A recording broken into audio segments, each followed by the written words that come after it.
Sama-samang nagbigay pugay sa ikalawang araw ng burol ang mga kaanak, malalapit na kaibigan at dating nakatrabaho ni Jacqueline Jose sa mundo ng bahay ni Coco Martin para sa yumaong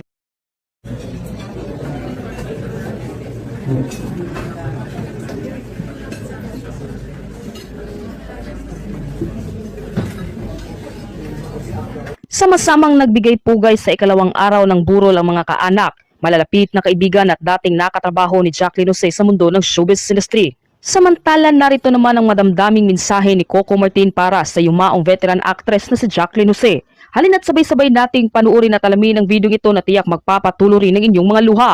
Ngunit bago tayo magpatuloy, huwag kalimutang i-like, share, subscribe, and click the notification bell for more updates and for more upcoming videos. Maraming salamat!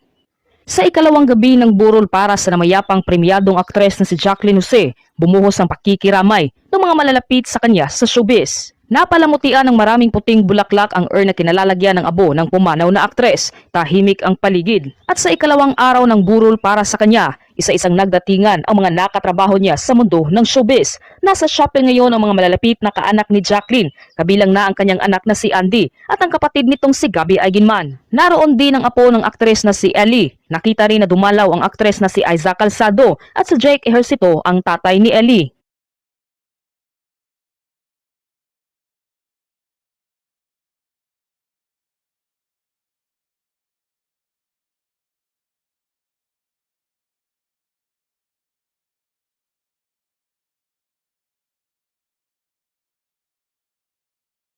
Dumating din si Vice Ganda, Coco Martin,